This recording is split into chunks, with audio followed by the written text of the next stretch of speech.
साथियों, ज़मीन की प्रॉपर्टी जो है वो दो तरीके की होती है। एक प्रॉपर्टी वो है जो आपको पुश्तों से मिली है, पीछे पुश्तैनी है, और दूसरी प्रॉपर्टी वो है जो आपने खुद अर्जित की हुई है। और ये जो खुद अर्जित की हुई प्रॉपर्टी और जो पुश्तों से मिली हुई प्रॉपर्टी होती है, इन दोनों के अपने अपने अलग से मायने हो जाते हैं।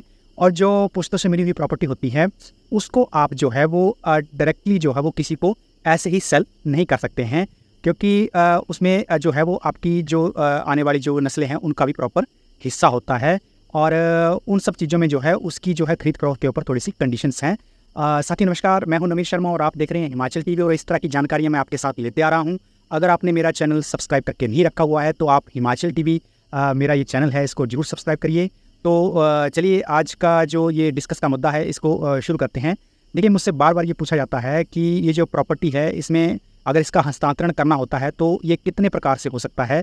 तो उसमें बहुत सारी चीज़ें हैं जिसको ध्यान में रखा जाता है। सबसे पहला जो है वो आप एक सेल डीड के थ्रू जो है वो किसी प्रॉपर्टी को जो है वो बेच सकते हैं, लेकिन आप उसी प्रॉपर्टी को बेच सकते हैं जो आपने खुद अर्जित की हुई है। अगर वो पुश्तैनी प्रॉपर्टी है तो उसमें सभी लोगों की रजामंदी भी बड़ी जरूरी हो जाती है। इसके साथ साथ जो दूसरा सबसे बढ़िया जो है उसमें है गिफ्ट डीड। गिफ्ट डीड में जो है वो आप या तो अपने ब्लड रिलेशन में किसी को गिफ्ट डीड कर सकते हैं, या अगर आप किसी को देना चाहते हैं किसी और जो आपका ब्लड रिलेशन में नहीं है ऐसा व्यक्ति, तो उसको भी आप गिफ्ट डीड कर सकते हैं। लेकिन गिफ्ट डीड और सेल डीड में मेन फ़र्क यही है कि जो आपकी सेल डीड है उसमें आपको ज़मीन की वैल्यू देनी पड़ती है और साथ में अस्टाम का खर्चा जो है वो उठाना पड़ता है। इसके साथ साथ जो गिफ्ट डीड है उसमें आपका जो है वो सिर्फ अस्टाम का ही खर्चा होता है। जो ज़मीन की वैल्यू है वो तो आपकी एक किस्म से आप उसको गिफ्ट दे रहे हैं। इसके साथ साथ बहुत सारी चीज़ें ऐसी हैं जिसमें ये पूछा जाता है कि अगर एक बहन जो है वो अपना हिस्सा जो है वो अपने भाई को देना चाहती है तो उस सब चीज़ों में क्या किया जाता है। तो उन सब चीज़ों में जो वो हक त्याग एक विधि है जिसको तर्कनामा भी कहा जाता है। हक त्याग के थ्रू जो है वो आप एक सिंपल सा प्रोसेस है, उसके थ्रू जो है वो आप अपना हिस्सा जो है वो अपना जो रिलेशन में जो कोई व्यक्ति है उसको आप दे सकते हैं। इसके बाद जो चौथा सबसे महत्वपूर्ण पॉइंट आता है उसको बोलते हैं वसीयत।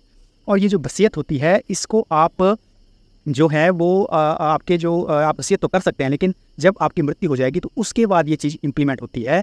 और वसीयत में बहुत सारी चीज़ें हैं। वसीयत को जो है वो दो प्रकार से किया जाता है। एक होती है रजिस्टर्ड वसीयत और दूसरी होती है नॉन रजिस्टर्ड वसीयत।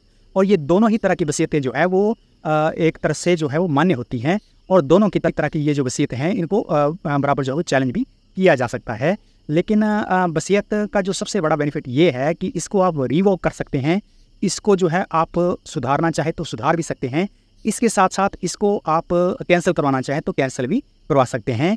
तो ये थी ये जानकारी। और इसमें एक चीज़ आपको मैं ज़रूर बता दूं कि जो आपका गिफ्ट डीड या सेल डीड है ये रजिस्ट्री के तुरंत बाद जो है ये इफ़ेक्टिव हो जाती है इंतकाल होने के बाद, जबकि जो आपकी वसीयत है इसको जो है वो जब तक पर्टिकुलर जो मालिक है उसकी मृत्यु नहीं होती है उस तक ये जो है उसकी जो है वो वैलिडेशन जो है उससे तब तक वो शुरू नहीं होती है। तो ये चार तरह के मैंने आपको प्रोसेस बताए, इसके थ्रू ही जो है किसी ज़मीन का जो है वो हस्तांतरण होता है। और ये चारों तरह के जो प्रोसेस है इसमें अस्टाम ड्यूटी का जो है वो अलग अलग मायने हैं। जैसे अगर किसी लेडी के नाम से अगर रजिस्ट्री की जा रही है तो उसमें अस्टाम ड्यूटी थोड़ी कम लगती है, और अलग अलग स्टेट्स में अलग अलग ज़िलों में जो है वो अस्टाम ड्यूटी के जो है वो अलग अलग पैटर्न्स हैं। और ये जो अस्टाम ड्यूटी होती है सारे सर्कल रेट्स के ऊपर डिपेंड होती है। और ये जो सर्कल रेट होते हैं ये कंसर्न जो तहसील से या एसडीएम कार्यालय जो है वहाँ से जो है वो सर्कल रेट वो सालाना निकलते हैं, और उसी के ऊपर जो है प्रॉपर वैल्यूएशन जो है उसकी आंकी जाती है। कहीं कहीं ये 5% है, कहीं कहीं ये 7% है। इसके अलग अलग जो है पैरामीटर्स हैं। तो ये थी जानकारी। इसके बारे में बहुत सारी जगह जो पूछा जा रहा था। बाकी इस तरह की जानकारियाँ मैं आपसे ज़रूर शेयर करता रहता हूँ। तो आपसे भी गुजारिश है कि ये जानकारियाँ आपको कोई भी नहीं किसी सोशल प्लेटफॉर्म के ऊपर उपलब्ध करवाएगा। तो आपसे गुजारिश है इस वीडियो को जरूर शेयर कीजिएगा। और अगर आपका ज़मीन के मसलों से संबंधित कोई भी प्रश्न होगा तो आपने कमेंट बॉक्स में जरूर पूछना है। मैं कोशिश करूँगा उसके ऊपर एक नया वीडियो लाने की। बाकी बने रहिए, नवीन के साथ मिलता हूँ अगले वीडियो में। तब तक जय हिंद, जय भारत, जय हिमाचल।